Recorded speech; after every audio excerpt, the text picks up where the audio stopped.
Everyone, welcome back to my new blog video. কেমন আছেন সকলে? আশা করছি ভালো আছেন, সুস্থ আছেন। আমরাও ভালো আছি, সুস্থ আছি। আমার নতুন একটি ব্লগে আপনাদের সকলকে জানাই অনেক স্বাগত, অনেক ভালোবাসা। চলুন তবে দিনটি শুরু করছি। আজ হচ্ছে গিয়ে মঙ্গলবার। তো সকালবেলা উঠে আমি দেখি আমার ফোন একটা জিনিস আপডেট হচ্ছিল, মানে আমার সফটওয়্যারগুলো আপডেট হচ্ছিল, যেই কারণে একটু ব্লগটা শুরু করতে লেট হয়ে গেল বন্ধুরা। যাই হোক, চলো আমি এখন হাঁটতে বেরিয়েছি। সকালবেলা উঠে হাঁটাহাঁটি করছিলাম। হাঁটাহাঁটি করতে গিয়ে অনেক লোকের সাথে দেখা হয়, গল্প হয়, একটু অন্য রকমের। দৈনন্দিন জীবনে আমাদের বিশেষ করে মেয়েদের ঘরের কাজটাই কিন্তু বেশি, তাই না বলো? ছেলেরা যেমন সবাই বাইরে যায়, গল্প করে, সন্ধ্যাবেলা চায়ের আড্ডা দেয়, এটা সেটা। আমরা কিন্তু মেয়েরা কেউ করি না। আমাদের এই যে বাড়ির আশেপাশেই বেরোতে হয় হচ্ছে গিয়ে মর্নিং ওয়াক করতে, নইলে কোনো একটু কাজের ক্ষেত্রে, তখনই কিন্তু ওই সুবাদে একটু গল্পও হয়ে যায়। আমি তো ভাই এরম করতেই পছন্দ করি। মানে আমি একটু বাইরে গেলাম, চট করে কারোর সাথে দেখা হলো, একটু গল্প করলাম। আর দেখো, মানুষের ব্যবহারটাই কিন্তু সমস্ত কিছু, ঠিক আছে? তুমি হপ করে থাকবে বা মুখ ফুলিয়ে গাল ফুলিয়ে থাকবে, লোকের সাথে লোকের কোনো আন্তরিকতা ভালোবাসা নেই, তাহলে ওই না, মানে ওই জিনিসটা কিন্তু সব থেকে খারাপ। আমি ওই সমস্ত কিছু পারি না। আমার যেই মানুষই হোক, মানে আমার গল্প করতে ভালোই লাগে। তো সেটা যদিও বা মানে কিছু সংখ্যক মানুষ, প্রত্যেকের কথা আমি বলছি না, কারণ ভালো মন্দ নিয়েই তো জীবন, তাই না? কিছু সংখ্যক মানুষ আছেই যারা শুধু তোমার মুখে এক আর মুখের ভিতরে মানে আরেক। তো এরম মানুষ অনেক পৃথিবীতে বেশি আর কি, ভাগ সংখ্যায়। তো চলো আমি আমার কাজগুলো এখন চটপট করে সেরে নিই। এখন সকালবেলা উঠেই এই যে সমস্ত হাঁটাহাঁটি করে এসে কিছু কাজ করার পরেই স্নান টান করে নিলাম। স্নান করা আসার পরে দেখি মা, আমি তো গোবরটা দিতেই ভুলে গেছি, মানে ঘুঁটেটা দিতেই ভুলে গেছি। তাই চটপট করে আজ নিচে আর দিলাম না, যেহেতু ওয়েদারটা একদম মানে মেঘলা মেঘলা। তাই আজকে বাঁশের যে এগুলো ছিল আমার কাকা শ্বশুরের, তো এখানটাতেই আজ দিয়ে দিলাম হচ্ছে গিয়ে গোবরের ঘুঁটেগুলো। চলো রান্নাবান্না আজ করি। সকালে উঠেই ভাতটাকে বসিয়ে দিয়েছি। আর এদিকে বাঁধাকপি এনেছিল একটা, ওইটুকুনি বাঁধাকপির দাম নাকি 20 টাকা। শুনে তো আমার মাথায় হাত, একদম ফুচকে এইটুকু। তো কী করা যাবে, আমাদের বাড়িতে তো অনেক লোক, আর আমাদের তো সেপারেট আর বাড়ি নেই। তাই আমরা শ্বশুরের ভিটেতেই থাকি, মানে আমার শ্বশুরমশাইয়ের যেটা বাড়ি সেই ভিটেতেই থাকি। আমাদের নিজের এখনও যে ওই রকম ভালো করে বাড়িঘর তৈরি, সেটা কিন্তু এখনও হয়নি। কী করা যাবে? তো আমাদের বাড়িতে যেহেতু প্রচুর সংখ্যক লোক, তাই এখন মানে ব্লগগুলো এরমই হবে, মানে একটু এলোমেলো। চাইলেও নিজের মন মতো তুমি সাজাতে গুছতে পারবে না। তো এখন কাপড় রান্নাবাড়ি হয়ে গেছিলো, এদিকে আমি কিছু কাপড় ছিল সেগুলোকে ধুয়ে নিলাম। আজ যেন বন্ধুরা এত কাপড় কেচেছি যে পুরো কাপড় কাচতে কাচতে বরের সঙ্গে একটু ঝামেলা লেগে গেছে।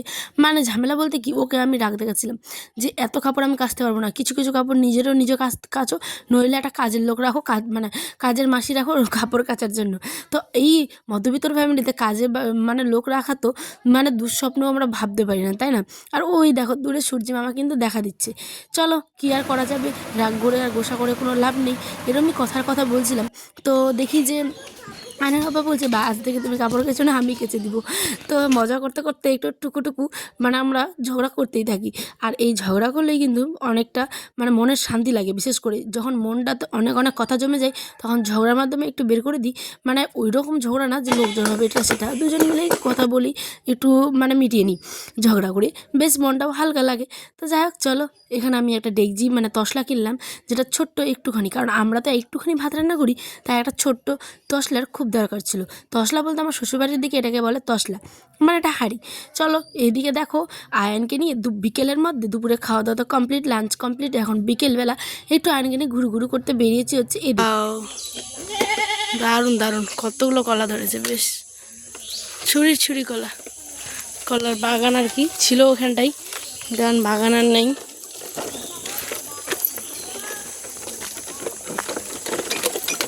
বিকেলে দেখা ওয়েদারটা এত সুন্দর মনোরম যে মনটা দেখলে ভরে যায়। এদিকে আমাদের ধান কিন্তু 10 থেকে 15 দিন পরেই চলে আসবে হচ্ছে বাড়িতে। দেখো কি সুন্দর ধানগুলো পেকে গেছে। আর আমাদের গ্রামের দিকে এই যে দেখো, লোকজন বসে বসে বেশ গল্প করে বিকেল টাইমটা। আয়ানকেও আমি নিয়ে এসেছিলাম বাইরে ঘুরু ঘুরু করতে, তা আয়ানও এদিকে বসে ভারী খুশি হয়েছে। আর ওই যে বললাম, আমার কাপড় ধুতে দিতে আর জীবন শেষ, এখন হয়ে গেছে আবার বিকেলবেলা। বিকেলবেলা আমি রান্নাবান্নাগুলো আর শেয়ার করিনি, মানে আমি স্নান করতে যাব আমি 2-3বার স্নান করি বন্ধুরা, সত্যি কথা বলতে। সকালে একবার রান্নাবাড়ি কমপ্লিট করার পরে, আর যখন প্রচণ্ড গরম হচ্ছিলো তখন দুপুরে বিকেলে এরকম করে করতেই থাকে। আমার স্নান করতে ভীষণই ভালো লাগে।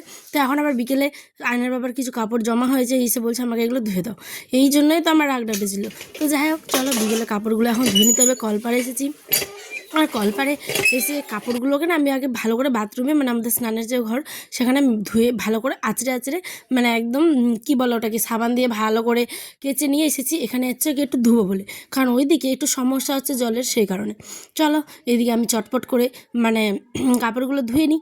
আর আজকে আমার গলাটা একটু কেন জানি না যে ব্যথা করছে, তো ভয়েসটা হয়তো একটু অন্যরকম শোনাচ্ছে তোমাদেরকে, আমি জানি না কতটা কি ভালো পাচ্ছ। তো প্লিজ একটু মেনটেন করে নিও, কেননা যে মানে ভয়েস তো দিতেই হবে, তাই না?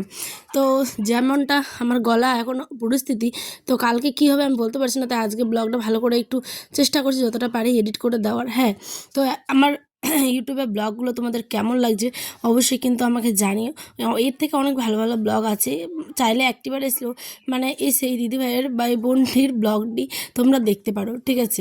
আমার পরিবারে তোমাদের সবসময় সবসময় আমার পরিবারে তোমাদের জন্য দরজাটা কিন্তু খোলাই থাকে। তো চলো, এদিকে কথা বলতে বলতে কাপড় চোপড়গুলো ধুয়ে নিলাম।